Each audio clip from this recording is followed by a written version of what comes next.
sampai dekat makam ataupun kubur Abu Ayyub Al-Ansari yang merupakan seorang sahabat Nabi yang sangat mulia, pernah berjasa kepada Nabi selama 6 bulan. Nabi tumpang dekat rumah dia dalam peristiwa hijrah, dan dia bersama-sama dengan tentera Islam pada zaman Khalifah Muawiyah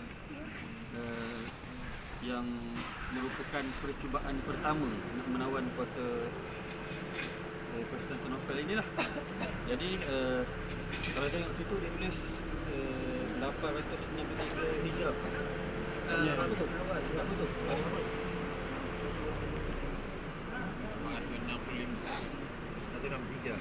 65 Rabiul Awal. Dia kata Nabi Ayyub Ansari Aksham Settin Mehmet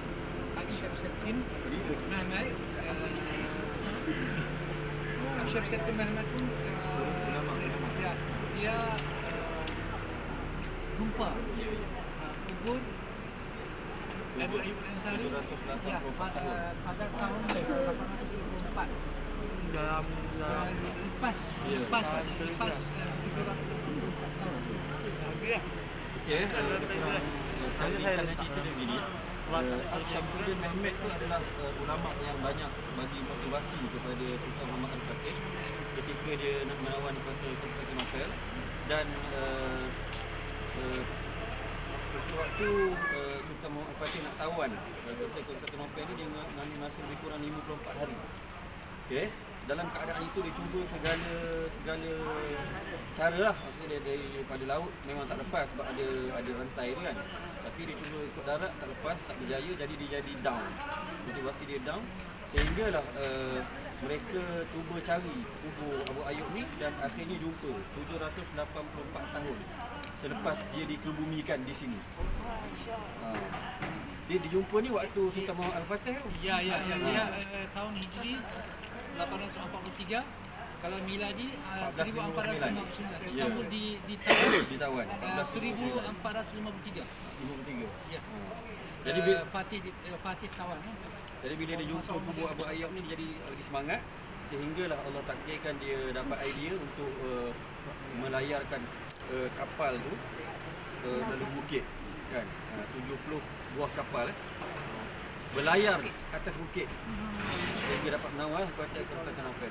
Jadi kita pasal Abu Ayyub ni sahabat yang mulia dan kibarus sahabat, sahabat yang besar, dan dia semangat nak datang sini sebab yang saya dah sebut dalam bahasa itu berdasarkan hadis Nabi sebut yang akan menawan kota Konstantinopel ini adalah sebagai raja dan sebagai tentera.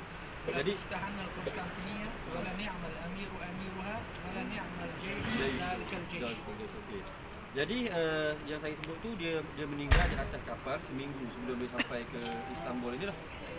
Dan dia wasiatkan kepada Yazid bin Muawiyah yang mengetuai angkatan tentera yang datang percubaan pertama tu, dia kata tolong tanam jasad saya di bawah tembok kota Konstantinopel supaya aku dapat dengar gerapan kaki-kaki kuda sebagai raja sebagai raja. Jadi sahabat pun tanamlah dia di sini, dan diriwayatkan dikatakan jarak tempat dia dikuburkan dengan kota Konstantinopel 2 km. Jadi sahabat waktu tu dia datang sampai sini je dia boleh pergi. Nak dekat kota tak boleh sebab serangan lah.